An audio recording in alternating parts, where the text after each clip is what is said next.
Nawawala sa amin, napalaw ang garantiya. Tapos umopera ng tawag sa kanila ng allowance. Kaya namin ang allowance. So, maraming tawag. Tawag sa tawag nila, hindi nila sinasabi. Yun ang wala sa amin. Yun ang wala sa amin. Pero pagka hindi galing dito, sinahanap nila. Nag-graduate ng Bible School. Ay, nag-graduate. Pero pag galing sa atin, ito na ginagawa. Ito lang nila na naahawak na nila.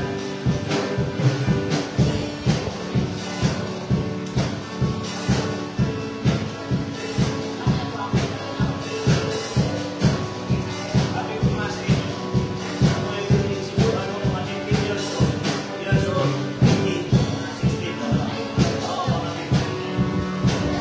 Nakakala ko lang ito, pero sa lansangan kami kumain sa akin, pag-ibig na kinukuha ko kami manager.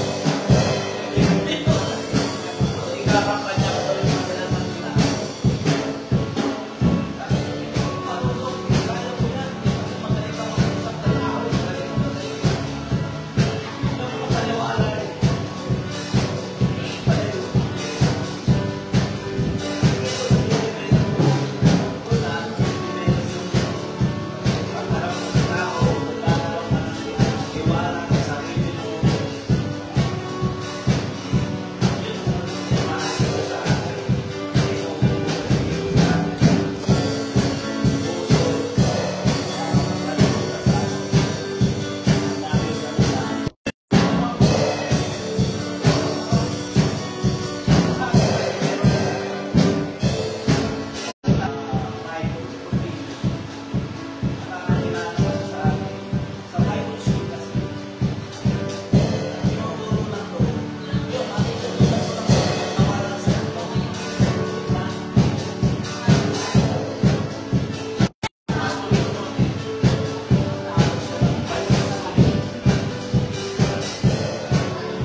Bakit meron? Ito, may krus eh. Wala naman. Ang konti kaya, ang mga sapato, nagbagay. May krus. Bakit nakita ko may maliit sila. Maliit sila dito. Kasya lang isang taas. Sabi ko, napasok sila dito. Dito nila nililipid. Alam ko sa'yo, sabi ko, nakita ko yung nakakasabi ko. Sabi ko, dahil pinatapon dito. Pwede nga nila. Tingnan mo kung makano. Ninakita pa kayo magaganda dito naman. Wala kang nakita pa.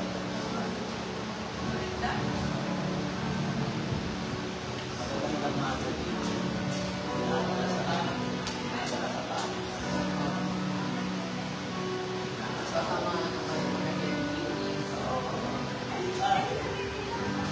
Pinadala sila to. Ito pa ang mga madre natin isa eh. Hindi mo makikita rito. Nasaan? Meron tayo naging pastor. Si Albert Apple. Naging ano siya, sakristan. Galing sa sakristan. Naglilinis daw siya ng ano. Naglilinis siya ng simbahan sila. Isa daw tatawa doon ng ano ka ba nito gawin? Ano nilang ganit eh? Yung magandulong nila ng YouTube. Ayun naman, parang higaan. Buhong gumagot. Nakagod siya. Ano na kayo nakita niya nito? Tinulak daw niya ng ganito. Bumukas, nagmabasal siya. Wala man na siya nakita, kaya naman tataka daw siya. Yung damit mong tabi ng pinakamali. Palitan ko sa ano kami ito, bakit may kasama. Hindi ko man. Papasok na sa dati. Hindi ko man.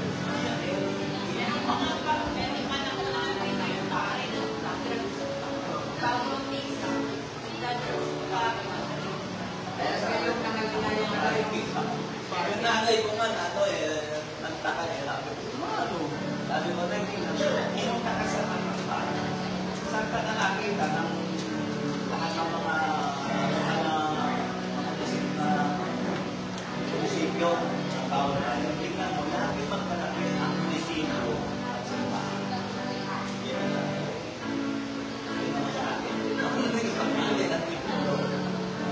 Alam mo bakit? Ang Friday, pahilot mo muna ng tao. Friday at saka gobernador Silvio ay magkaroon. Kasi parang Ginagamit nila yung bisan nila yung mga asawa ng mga lumalaga sa Castilla, tawag ko nila ng katipunero. So, ang nag-uumpisa yung mga asawa, ginaano ko pa.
Pumanap ka ng bayan ng hindi mo walking distance na tayo. Kaya kasi nga ang pari, ang private, saka yung gobernador, ang bayan, dapat magkasama na.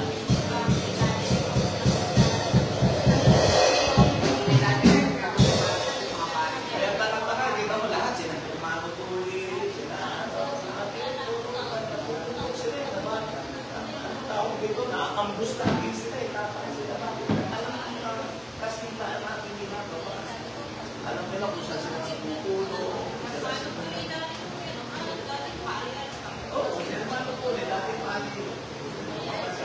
sumama sa hindi nila alam yung ginawa ng Catholic na gusto na nabubuti sa atin. Siyempre, pinuto sila. Pinutos na alam nila. Hindi makakarating. Pero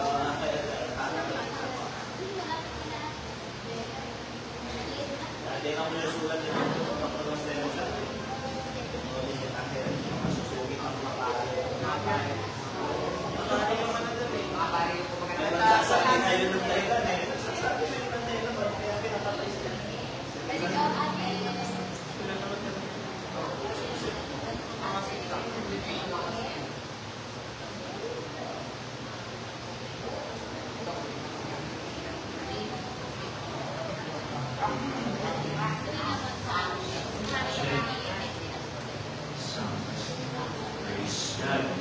Hallelujah. Magandang gabi po sa bawat isa. Sa mga nanonood online, welcome po sa Father's House Christian Center. May awit sa Panginoon ang silang ng wiki. Awit na natin ang Diyos. Open the eyes of my heart. Minsan papalapakan natin. Purihin natin ang Panginoon. Hallelujah. Praise the Lord. Glory to God. Thank you, Jesus. Praise God. Purihin natin ang Panginoon. Open the eyes of my heart. Lord, praise God. See my heart, Lord. Open the eyes of my heart. I want to see you. I want to see you. Sa papalapakan natin, Panginoon. Open the eyes of my heart, Lord. Open the eyes of my heart. I want to see you. I want to see you. One last time. Open the eyes. Open the eyes of my heart, Lord. Open the eyes of my heart.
Panginoon sila. Nakilang Panginoon sa lahat ng nagbibigay ng pagkain.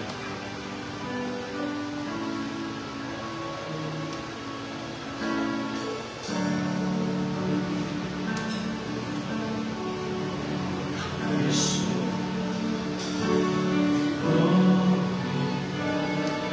Jesus. The earth rejoice. All the earth rejoice. He crowns himself in light. When darkness tries to hide, tremble at his voice, tremble at his voice.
puri sa ating Diyos. Para sa ating announcement, ating worship schedule, meron po tayong panalangin araw-araw from Monday hanggang Sunday, ating morning devotion, morning prayer from 7 a.m. to 9 a.m. at meron din panalangin ng gabi, 7 p.m. At dito po ang bawat kapatira para sa panalangin at ating morning Sunday school, 9 a.m. sa pagtuturo, pag-aaral sa salita ng Panginoon, dating 10 a.m. ating morning worship, at sa gabi naman ang ating Sunday evening, 6:30 p.m. ang ating evening service every Wednesday, 6:30 p.m. din ang gabi. Panalangin natin ng ating bansa, ang Pangulo, President Ferdinand Bongbong Marcos, ang mga lumuno sa bansang Pilipinas, ang kasama din natin dalangin mga government officials. Pag-pray natin ang mga nangyayari sa loob ng gobyerno, ang kaligtasan, karunungan, at ang pag-imasok ng salita ng Panginoon ang katotohanan. Pag-pray din natin ang mga leaders, International Church Leadership, Pastor Greg Michaud, Pastor Jessica, Pastor Joe Campbell, sama din natin ito mga international leader, Pastor Harold Warner, Pastor Tom Payne, Pastor Richard Luby, Pastor Paul Stephens, at ang ating national leader dito sa bansang Pilipinas, Pastor Boyet Esquina. Sama din natin mga regional leaders, Pastor Frank Ventura, Pastor Naro Tay, Pastor Ernie Lente, Pastor Charlie Reyes, Pastor Yelzebel, at ang ating Mother Church, Pastor Rico Herrera. Alam natin ang kalusugan ng ating mga pastor, pag-aasal ng mga magawa, kasindahan, at sama din natin pag-pray ating mga fellow Panglaran Golden Churches, Pastor Person Valbuena, Pastor Noel Torres, Pastor Richard Lisay, Pastor Vincent Javier, Pastor Marcio Riano, Pastor Bong Canyosa, Pastor Junior Lichina, Pastor Sam Bulbul, at Brother Jameson, Brother Joel sa Church ng Caloocan. Sama din natin Pastor Melvin David, Pastor Jonathan Shares, Pastor Jess Pancho, at Pastor Danny Lumaya. Pati na rin ang mga missionary churches all over the world, Abu Dhabi, Cambodia, Taiwan, Japan, at yung mga kapatiran sa Vietnam, ang nangyayari ngayon ng kaguluhan sa Indonesia at sa Israel. Dalangin natin ang patuloy pa rin natin kaligtasan at yung malingkod ng Panginoon sa ibayong talo. Pag-pray din natin ang bayang Antipolo, sama din natin sa padalangin ng ating pastor, Pastor Nagisalusen ng isang bayan. Dalangin natin ang spiritual breakthrough, financial breakthrough, salvation and deliverance, Ulaking. Dalangin natin sa Kusari, sa Pilote, at sa bus or sa transportation vehicle sa gawain ng Panginoon. Pag-pray din natin mga healing and prayer requests, District Garcia, para Lord Tatalo, Bupasyo San Pedro, Sherry San Pedro, Dita Lori San Catulo, Pastor Pongping, Winita, Samson, at huwag natin makalimutan din ating mga sa buhay. Patuloy natin silang siya, humingi tayo ng kalakasan, karunungan sa ating Panginoon, at kung darating na Sabado, ating Jubilee Nights, Jubilee Service sa Panglaran, September 27, at ating Revival Crusade next, kung darating October 4 to 5, ay dalangin din natin ang pagkakumpara ng Panginoon, ang ating International Revival Conference, sa buwan ng November, ang ating impacting next year, sa buwan naman ng Marso. At sa karagdagan ng palita, ang ating pastor, ang magugulat. Bago tayo lumawasin sa mga gawain ng Panginoon, tayo muna yung mananalang, pero bago yung mananalang, may sopa, palapakan natin bulatan ng Diyos. Yes, sugat, pamunahan tayo ating kapatid, Brother Ramos, sa mananalang, purihin ng Panginoon. Praise the Lord, hallelujah. Glory to God, glory to Jesus. We praise the Lord, hallelujah, hallelujah. Oh, we worship you, God, we honor and praise the Lord, King of Kings, hallelujah. Yes, O God, kami pa rin pinapanalangin, Panginoon, God, ang aming bansa, Panginoon, God. Lord, tulungan niyo po, Panginoon, God, ang bansa na makaabot sa kahirapan, Panginoon, sa kasalanan, Panginoon, God. Kami pa rin dinadalas, Panginoon, God, ang mga napamit sa harapan, Panginoon, God, ang mga international leaders, national leaders, Panginoon, God. Inyong po silang ingatan, pagpalain, Panginoon, God, at inyong po mga church na, Panginoon, mga regional leaders, God, inyong po ingatan, pagpalain, kayo pa rin ganun po matalpo sa kanilang Panginoon, God, at inyong magdadala ng inyong salita, God. Pastor Romit Salceno, God, inyong po siyang gabayan, ingatan pa rin, Panginoon, sa mahal, God, ang iba ng Espiritu, God, inyong po siyang kahilan, God, ang iba ng nalangis, Panginoon, God. Pwede na rin po mga hinilan sa Panginoon, God, inyong pa rin, Panginoon, ang pagkalinit sila, God, marami po sila, Panginoon, God, ang makakilala sa inyo, God. At Panginoon, God, ang salita mo pa rin, Panginoon, God, ang magbago sa amin, Panginoon, God, ang lalabas kami, Panginoon, God, ang dalang kami pagpapala, pagbabago, God. Ito mga isang sadalangin sa pangalan ng Jesus, God. Amen. Magtanggalan sa God. At isa pa, purihin natin ang palapakan ng Panginoon. Hallelujah, palapakan natin kapatid para sa pagkikilala.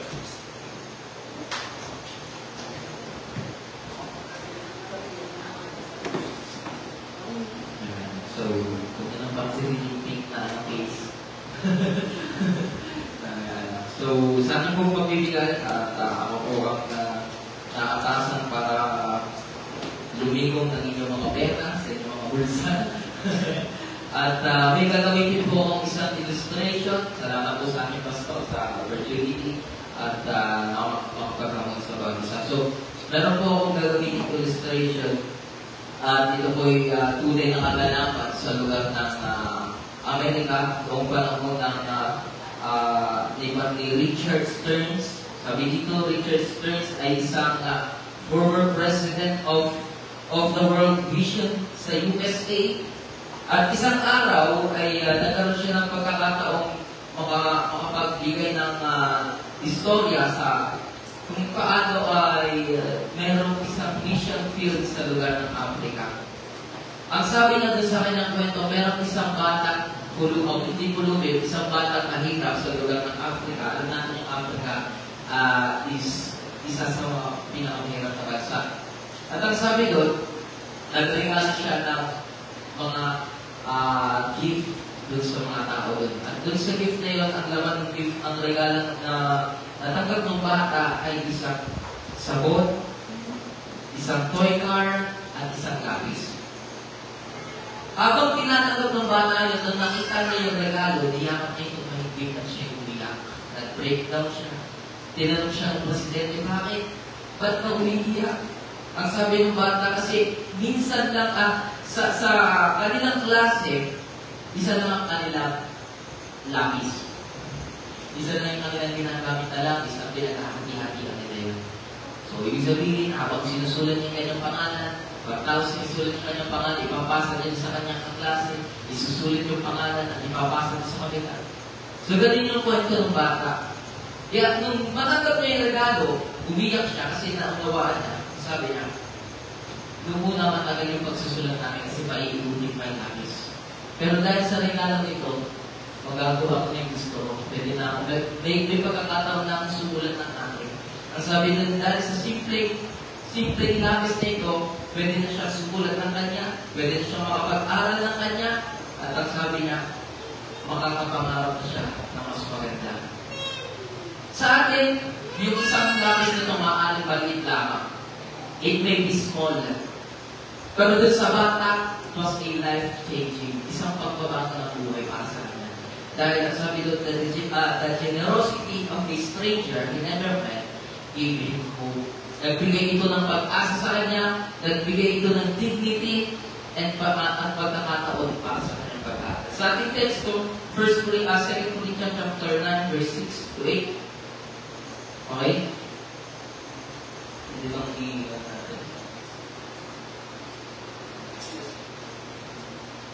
2 Corinthians chapter 9, verse 6 to 8. Okay, alam niyo meron kapangyarihan yung pagbibigay. Pag ang tao ay nagbibigay, malaki ang nagagawa nito. Sino sa atin ang nakapagbigay na? Minsan, iniisip natin napakaliit lang ng ating mga ibibigay. Pero hindi natin alam, meron pala itong malaking nagagawa sa buhay ng tao. Ito ang pagkasabi, 2 Corinthians chapter 9, verse 6 to 8. But this I say, he which soweth sparingly shall reap also sparingly, and he which soweth bountifully shall reap also bountifully.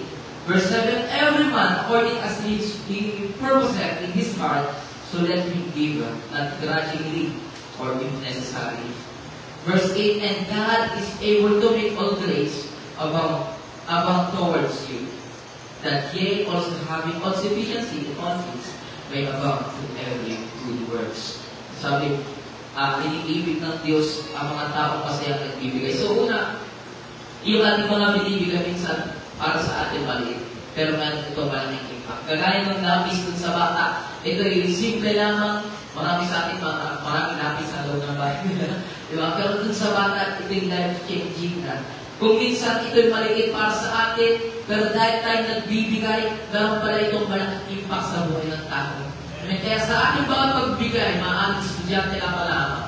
Maaaring ang kaya mo palang ibigay sa Panginoon ay 20 pesos. Pero sabi ng Bible, yung maliit na yun, maaaring gamitin ng Panginoon sa maraming bagay. Kaya how much more kung tayo pinagpapaalala ng Panginoon. Amen? Kung kaya natin magbigay, ang sabi, don't underestimate your small acts of generosity. God can multiply them. Kayang palawakin ng Diyos yung mga bagay natin binibigay. Pangalawa, giving brings hope to the hopeless. Alam niyo, sa bawat pagbibigay natin, meron na itong pag-asa. Meron pag-asa yung bawat pagbibigay sa mga taong nawawalan ng pag-asa. Ito ang dahilan kung bakit tayo alam niyo, sa mga churches, kung mapapansin niyo, sa bago mag-giving, nauuna yung rewards. Okay, nauuna yung rewards. Yung patotoo, yung kanilang ginawa sa labas. Bakit? Kasi pinapakita ng church nito, yung inyong binibigay, doon ang pupunta. Nagbibigay yan ng pag-asa sa mga naliligaw. Yung pagpunta nila, pagkain nila doon, kailangan ng pananalabihin. At saan ang kinukuha din sa mga binibigay nila? Kaya yung inyong mga binibigay, maaari maliit na correct, yung nagbibigay ng pag-asa at sa mga tao nawawalan ng pag-asa. Diba? Nakakapangalan tayo. Nakakapagpagawa tayo ng speaker. Kung walang nagbibigay, hindi makukuha yung speaker. Diba? At kung walang speaker, mahihirapan tayo mga sa lansangan. Diba? Hindi naman amplified yung boses natin eh. Mahinga lamang. Kaya yung ating pagbibigay, hindi lamang ito isang material. It carries encouragement and faith. Nagdadala ito ng hapon at pananampalataya. Sabi sa Proverbs chapter 19 verse 17, whoever is kind to the poor lends to the Lord. So sa ating bawat pagbibigay, hindi lamang natin kinakagad po yung pangailangan natin. Nag-aasing din tayo ng pag-asa. Pag-asa sa bawat churches, pag-asa sa bawat mananampalataya na may gagawin ang Diyos sa kailangan buhay sa pamamagitan ng pagbibigay. So pangatlo, kamalian, giving honor, ang yung pagbibigay ay nagbibigay din ng karangalan ng honor sa ating Panginoon at naglalagaan ng thanksgiving. Kagaya sa bata, dahil din sa pagbibigay, former president, na magpasalamat yung bata. Dahil sa buhay na ibinigay ng ating pastor, natuto tayo magpasalamat sa Diyos. Amen? Yun ang nagagawa ng pagbibigay. Mayroong pagpapasalamat at napaparangalan ang Panginoon. Amen? Kaya dapat sa ating mga pagbibigay, mayroong pagpaparangalan. At kaya ba natin parangalan ng Panginoon sa pamagitan ng pagbibigay? Estudyante ka, maaaring di ka man sa yung 20 pesos, walang masama ka. Pero nung atol ka na, may trabaho ka, 20 pesos pa rin. Sana naabot ang 20 pesos mo. Di ba? Nakakuha ba natin? Dapat sa bawat pagbibigay natin, mayroong karangalan. Atol ka na, walang karangalan sa 20 pesos, pag-atol ka na. So, nakuha ba natin, sabi ng 2 Corinthians chapter 9 verse 17, your generosity will result in thanksgiving to God. Salamat sa Panginoon. Pero mga pastor na binibigay sa buhay natin. Amen? Kaya natutunan tayo magpasalamat sa Diyos. At sa ating pagiging mapagbigaya, yung ating pagiging mapagbigay ay isang worship. It glorifies God. Napaparangalan, natataas na dadakila ang pangalan ng Panginoon at tumutungo sa pagpapasalamat sa Kanya. Kaya sa ating pagbibigay, wala ka pa masyadong kakaya ng pagbigay. Pero kung ano yung kaya mong ibigay, yung laman ng puso mo, ang sabi ng Panginoon, kaya niya gawin din ito for the greater good. Para sa malaking bagay. Yung totoo ko na pagbigay na. So yung ating bawat pagbibigay, becomes a testimony sa iba. Testimony na pag-asa at deklarasyon sa kapagitan ng Panginoon. Kaya gaya nung lapis, nabubuloy ako. Gaya nung lapis na ibinigay sa bata, merong pagbabago. Kaya ba natin magbigay na merong pagbabago? So, tatawag ko si Alda para i-intay sa pagbibigay.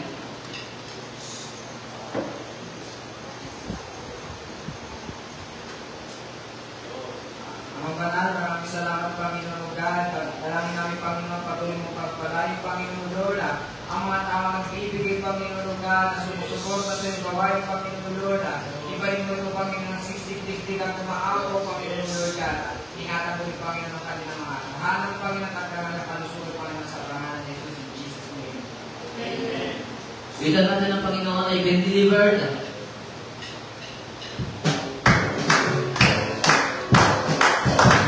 Deliver, praise the Lord. Deliver by His blood. I was bound by the chains of sin. I've been delivered, praise the Lord. I've been delivered, praise the Lord. Delivered by His blood. I was bound by the chains of sin. I've been delivered, praise the Lord. Sa palakpak, habang lumalapit ang ating pastor.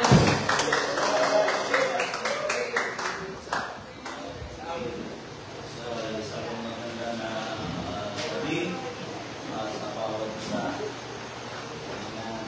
At nagkakala ko kayo na makasama sa gawain ng ating Panginoong Diyos. Praise God. Hallelujah. Sino yung pumunta ng Luneta? Diba? Praise God. Maraming tao ngayon doon sa Luneta. May mga placard silang ginagawa. May mga pinapakita sila mga mensahe. Simulan nila sa mga karton, sa mga tela. Meron pa ako nabasa doon at sabi roon, sa inyong multo, sa aming pulang totoo. So, sa isang banda ay totoo lang naman, talaga naman mayroong mga kabulukan na nagaganap. Pero ako po'y naniniwala na hindi lang sila, hindi lang sa gobyerno umihira ng kabulukan. Maraming gumagawa ng kalukuhan at kawalan ng katapat sa pamayanan. Kaya lang, nakapokus lang talaga tayo sa ano. Kaya na lang nakapagtakama sa ating gobyerno ay aking gano'n na pag nahuli ka ng mangga, tulong. Magkano lang yung mangga? Isa naman, nakita sa ating ni Mama, nahuli na ako ng ulo. Itingali ko sa breaker. Breaker, yung pangsibak ng mga patutong, alam niyo yun. Itingali doon. Ay, lakas ng impact. Sa kabila ni Mama. Yung mga na yun. Ang tawag doon. Violation of human rights. Ano na yun? Nagkakabuso na yun. Hindi na tama yun. Pero yun nga, nagnakaw ng mangga, ulo. Pero nagnakaw nga naman ng milyon-milyon ay magdaraan sa tinatawag na due process. Iimbestigahan. Ganyan talaga ang mundo na ginagalawan natin. So, ibig sabihin lang, ang politika ay hindi kasangkapan para magbigay ng kaayusan sa ating gobyerno. Yan ang totoo yan. Ang politika ay hindi mo pwedeng asahan para masabi magbabago ng sistema ng ating buhay. Wala tayong makapagbabago ng buhay ng tao, kundi ang ating Panginoon. Kaya ang isang kabilin-bilinan ng ating Pastor Wayman ay hindi po pwede na tayo makialubilo sa politika.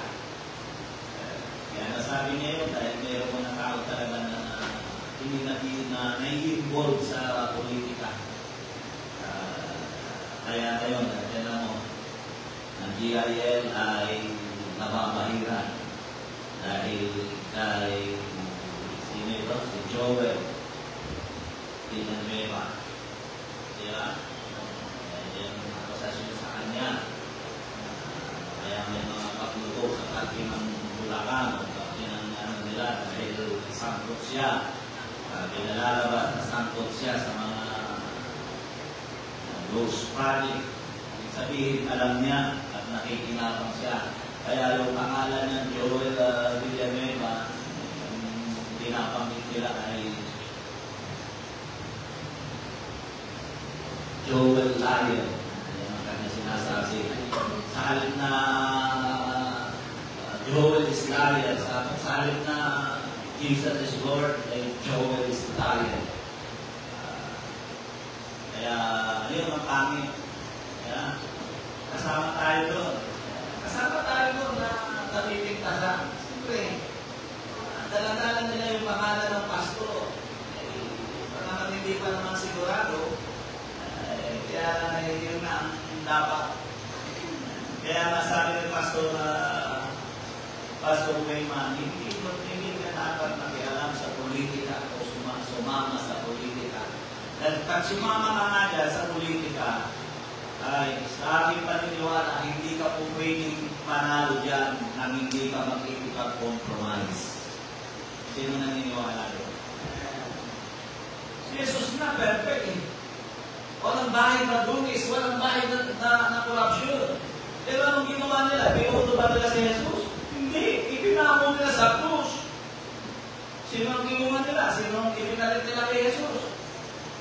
Si Barabas. Kaya, napaninig ko sabihin, kaya hindi ka pwedeng maluklok. Hindi ka pwedeng maluklok, manalo. Pag nanalo ka, bawa, pastor ka, nanalo ka, naging senador ka, ay, alam mo na, may ginawa kang focus. Dahil yan ang sistema ng ating gobyerno, ng politika. Kung hindi, siyempre, dadalhin ka ng mga mayayaman, gagastos sila sa iyo ng bilyon. Ilang bilyon, 20 milyon. Ano yung papayag sila ng buktas naman lang nila gastusan ng 20 milyon? Pag nanuklok ka, nalalapit sila sa iyo. At papabulan mo sila. Eh paano po yung nagsubukot na sa iyo ni Ortega na gawain? Isangkot ka na rin ko sa kanila. Yan ang ibig ko sabihin. Hindi ka pwede malulog nang wala nang hindi ka compromising. Hindi ka bubuto ng lahat kung hindi ka makikipag-compromise. Okay? Nakibukas kayo sa akin sa aklat ng Awit, chapter 34, verse 14. Lumayo ka sa kasamaan. Ganyan naman, sinabi na, lumayo ka sa kasamaan. Kaya hindi ka naman, lumayo ka sa kasamaan at gumawa ka ng mabuti. Hanapin mo ang kapayapaan at apulin mo. Ayaw ko'y manalangin, dakila at tapat na Diyos na may likha ng langit at ng lupa, pagpalain mo po dakilang Diyos ang iyong gawain. Ikaw ang mangusap sa aming mga puso. Lord, inihingi po namin o God at samahan mo ang iyong salita sa pangalan ni Jesus. Amen. Praise God. Nice kong mangusap, isang simple payat na pangusap. Things that God seeks from us. Mga bagay na hinahanap ng Diyos sa atin. Tatlo lang naman ang bagay na hinahanap ng Diyos sa atin. Tatlo lang. Ano yung sa atin ito? Gumawa ka ng mabuti. Kaya una, paggawa ng mabuti. Ang paggawa ko ng mabuti, hindi ibig sabihin niya mag-edukos ka, ginagawa na ng mga politician niya eh. Ginagawa ng mga politician niya. Gagawa mo, isusunod nila yung problema mo. Tutulong sa isang tukunan, pero sa totoo lang nun, yung itinutulong nila, galing din yung sa ilan. Kaya karamihan na sinasabi nila, ginagawa nila, katulad ng mga logo, mga waiting na yan. Kaya nila ginagawa yan, kaya nila sinusuportahan nila yan, yung kita nila yan, katwiran nila, yun din ang itinutulong nila sa mga mamamayan. Kaya labas parang Robin Hood nila. Parang si Asyong Salonga. Yung nakakilala kay Asyong Salonga. Anak mga kaya siya, kikikilan niya yung mayayaman na tao doon sa mundo, tapos yung nakikikin niya doon sa mayayaman na sa mga kasugala.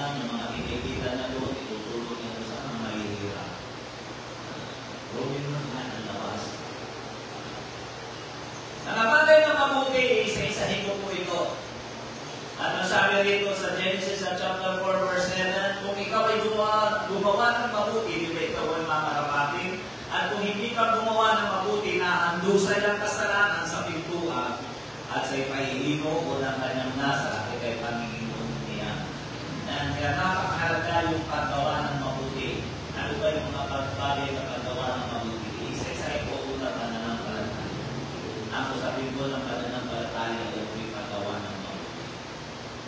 Galatia sa chapter 3 verse 11, maliwanag na sino man ay hindi inaamin ganap sa kautusan sa harap ng Diyos sapagkat ang ganap ay mabubuhay sa pananampalataya. Yan ang mabuhay ka sa pananampalataya, isang kawaing mabuti. Pangalawa, pagsamba. Ang pagsamba sa ating Panginoon. John chapter 4 verse 23-24, dapat dumarating ang oras at ngayon na nasasambahin ng mga tunay na mananambaang Ama sa Espiritu at sa katotohanan sapagkat hinahanap ng Ama ang mga gayon na maging mananamba sa Kanya.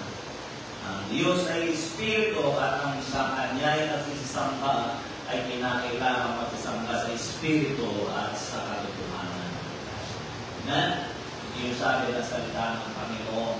At dinagdag pa natin yung Romans 12:1. Kaya nga, mga kapatid, ipinamamali ko sa inyo, alang-alang sa kahabagan ng Diyos na inyong tiharap ang inyong katawan na isang aking buhay, banal, na kaaya-aya sa Diyos na siya ninyong katampatang pagsamba.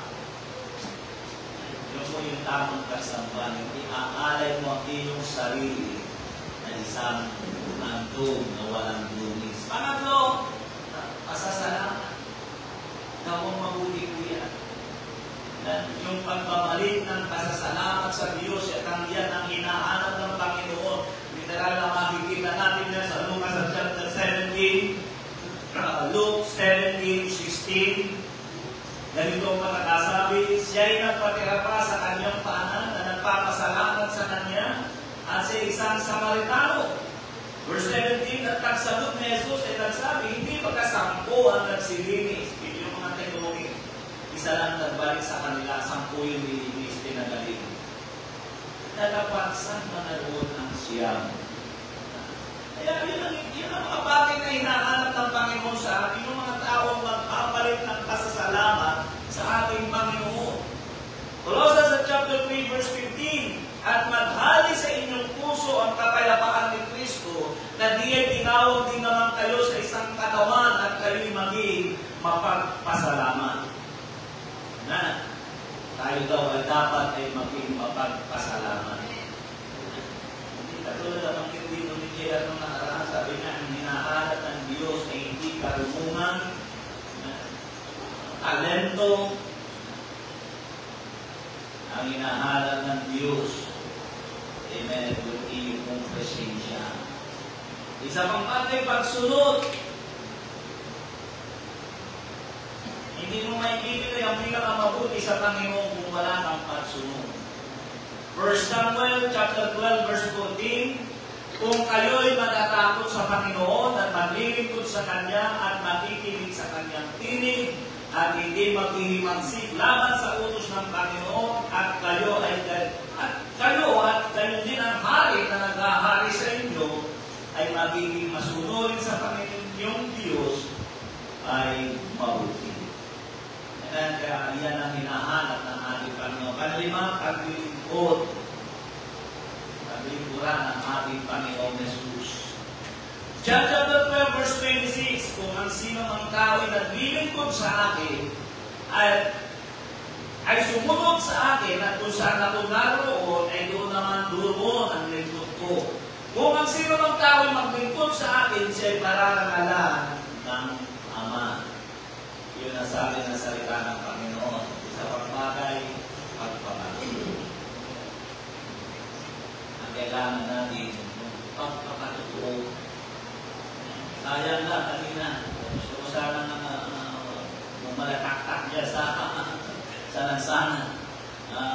Yan lang, hindi nagawa. At ako gawa na. Yung pala, hindi na. Sinabi sila sa atin, 1,200 magkakasusunod sa speaker na yun. Kaya talaga sabi na, kaya nga nabanggit hindi at kanina, kung wala talaga pananalapi, mahirap isulong ng gawain ng Diyos. Totoo yan. Napakahalaga ng pagpapatotoo. Unang Juan chapter 5 verse 10. 1 John chapter 5 verse 10. Ang nananampalataya sa anak ng Diyos ay may patotoo sa Kanya. Kaya kung tayo nananampalataya sa Panginoon, hindi maaaring wala kang patotoo. Ang hindi nananampalataya sa Diyos ay ginagawang isang sinungaling ng Diyos sapagkat hindi sumasampalataya sa patotoo na ibinigay ng Diyos tungkol sa Kanyang anak. Kaya kung isang tao sumampalataya, yun ang isa sa mga gawang mabuti. Kinakailangan mayroon kang patotoo. Pang-pito, pag-aakay ng kaluluwa. Nawain kong mabuti yan. At napakaganda na sinabi ni Santiago sa James chapter 5 verse 20, ay alamin nito na ang pagpapabalik loob ng isang makasalanan, kung tayo ay nagpapabalik loob ng isang makasalanan mula sa kamalian ng lakad niya, ay magliligtas ng isang kaluluwa sa kamatayan at magtatakip ng karamihang kasalanan. Ay pakinabang pala. Dito man sa lupa, nagsabi ron ng isang tao ay nagpapanumbalik ng mga taong makasalanan. Ano sabi ron? Nagtatakip siya ng karamihan ng kanyang kasalanan. Kaya napakahalaga talaga na tayo magdala ng kaluluwa. Nobody is perfect. Pero kalulugdan ka ng Diyos kapag nagdadala ka ng kaluluwa dahil natatakpan ng iyong mga pagkukulang. Amen?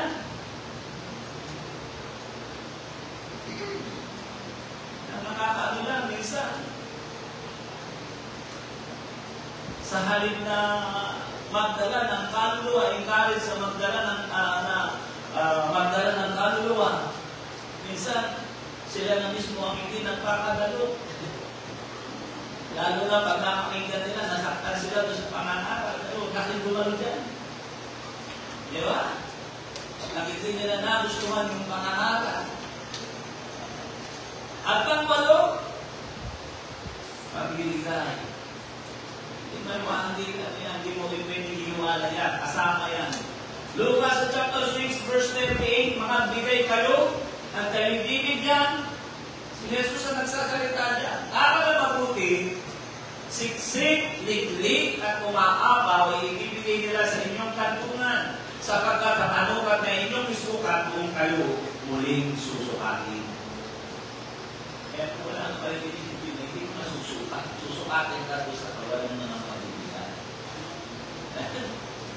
At ang pangyasiyang pagsasangkot ng ating sarili.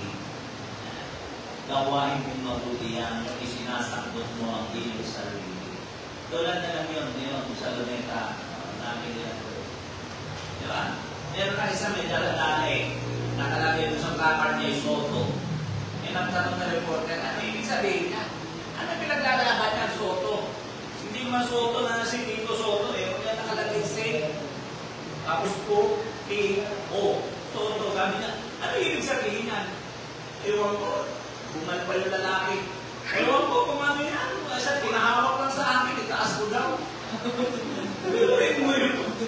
Isinangkot niya yung sarili niya doon sa lugar na yun. Nakalala na hindi niya alam kung bakit siya laro. Napakarami mga taong ganyan. Isinasangkot nila yung sarili nila. Hindi nila alam kung bakit siya laro. Panigurado, may merienda yun. Kasi sigurado ako dyan, ginagamit din naman yung mga rally na yan, ha? Kulit na mga politikong tao. Para sabihin sila'y malinis. Kaya pinagkakayon nila ng korupsyon. Yun lang naman yun eh. Ginagamit lang ng mga politikong tao niya para sabihin nila sila'y namumuhi sa korupsyon. Pero ang totoo nun, sabi nga ni Jesus, bago mo unahin ang puwing ng iyong kapwa, tingnan mo muna anong puwing mo sa iyong mata. Kaya sabi na, ang Ginoo. Romans chapter 12 verse 2, ang sabi ganito, at huwag kayong magsiayon sa sanlibutan ito, kundi mga di ba kayo sa pamamagitan ng pagbabago ng inyong pag-iisip upang napatunayan nyo kung alin ang mabuti at kaya-aya tungkol sa kalooban ng Diyos.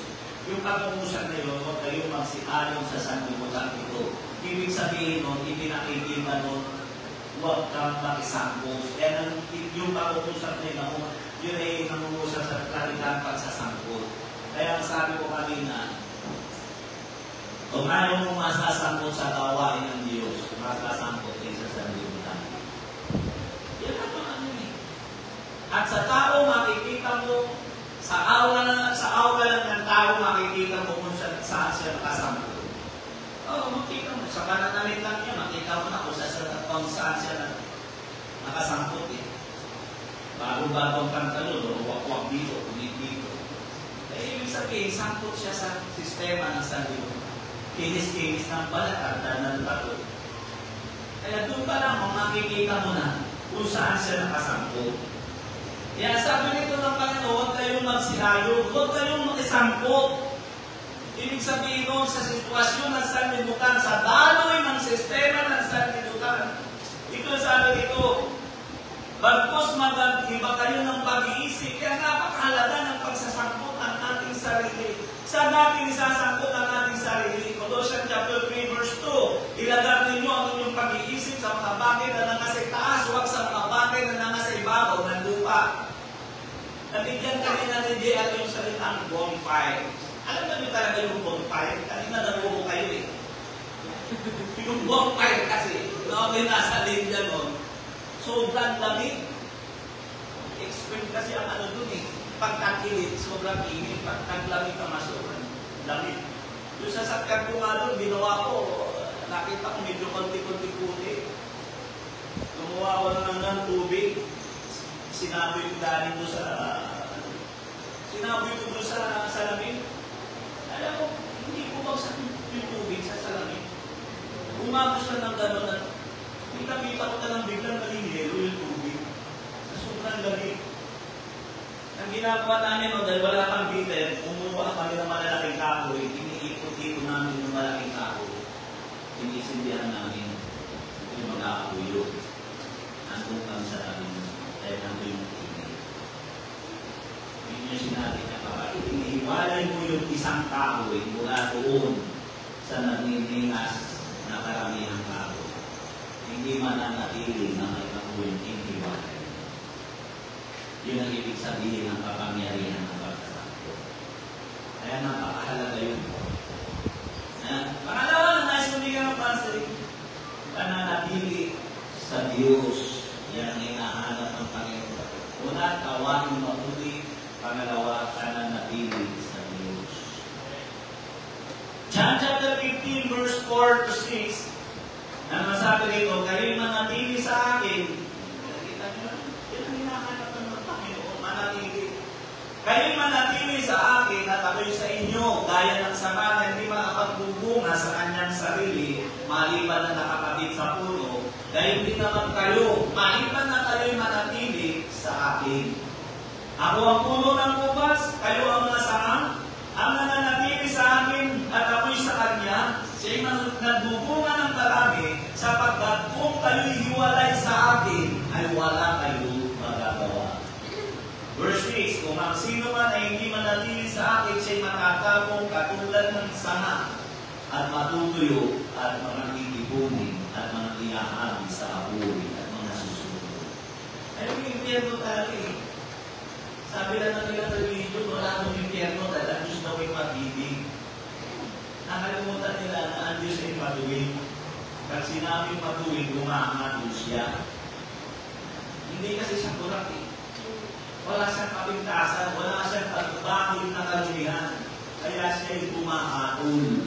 Ano sabi rito, kung kayo hindi mananatili sa akin, tulad ng sanga, matutuyo kayo, at kayo'y iipunin at iahagi sa apoy.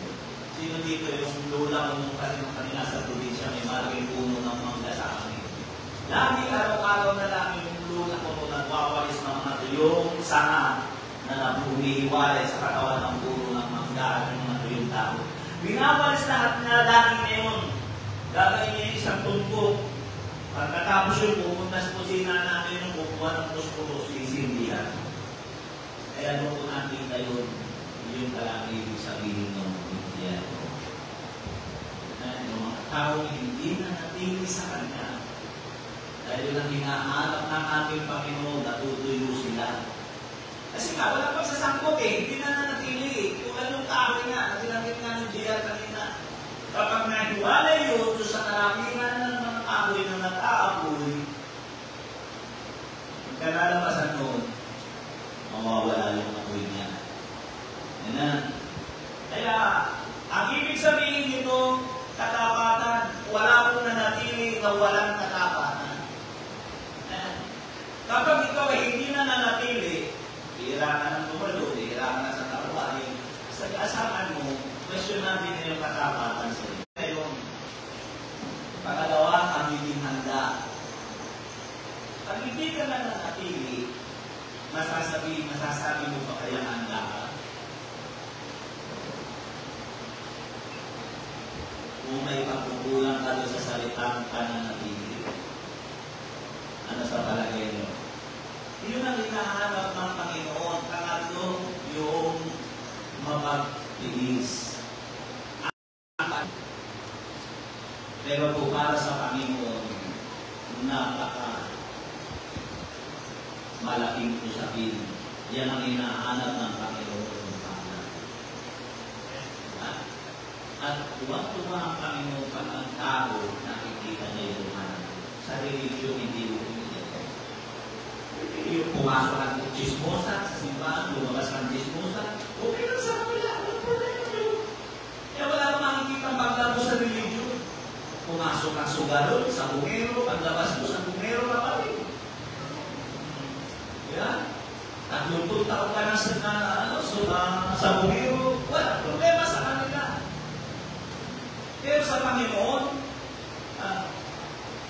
kami ni Mama, ang lagi namin pinagmamasdan doon sa apo ko, sign ng paglaro. Ewan ko ba, Joanna, kung pinagmamasdan mo rin yung sa kanyang anak. Tuwan-tuwa ka, pagkita mo pag ako, bless, bless, bless. Pagkat mamamalo, tuwan-tuwa ka. Alam mo kasi, ibig sabihin, lumalago siya, nakakaintindi siya. Kaya minsan, si Jacob ay andun sa amin, lamisa kami doon kasi yung lamisa namin maliit, bubog yun sa lamin. Kaya ako siyang kutsara, tinutunutot niya ng gano'n. Kaya ako yung naroon sa isang tabi, sabi ko, Johnny, dalirawa kami mama yung bibisan. Kunin mo nga yung kutsara niya sa tinututot ng may baka mamaya, biglang mabasag yan, hindi pa naman sa akin yan. Kaya sa may-ari ng apartment. Sabi ko, mamaya, mabasag yan sumagot siya. Okay. Ay, hindi ang pala yung sinasabi ko. Kala ko hindi ako pinapansin. Intindihan pala ako. Sa inyo ng paglabo. Kung sa ating mga magulang naghahanap tayo ng paglabo sa ating mga anak, ang Diyos pa kaya? Kaya yan ang hinahanap ng Diyos sa ating paglabo. Hindi interesado ang Panginoon sa pagiging religyoso ng tao.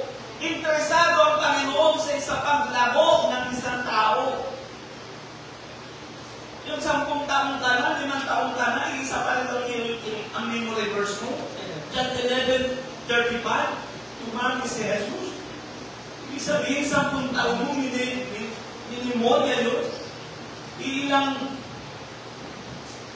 bigas na tumami si Jesus. Pero ano pa yung hindi ko sabihin? Paglabo sa karunungan, una. Isa pang bagay, paglabo sa spiritual. At isa pang bagay, paglabo sa salita ng Diyos. At paglabo sa pamumuhay. Nakakatuwa po ang baby. Sa totoo lang. Tinitingnan ko si Ellie. Dadarat pa na siya marunong na siya magpakit ganun pa siya kaya nakakatuwa ang baby. Pero kung yun 30 anos na, ganun-ganun pa rin yan, nakadaya pa rin. Hindi na nakakatuwa sa pagyakan. Ano ba ibig ko sabihin? May Kristiyano. Yan ang ibig ko sabihin, mga kapatid sa Panginoon, kaya mahalaga ang paglago. Pag hindi lumalago ang ating mga anak, ibig sabihin may problema dyan. May problema dyan. Kaya nga nung mga tandaan, kasi yung hindi ko may, ano siya,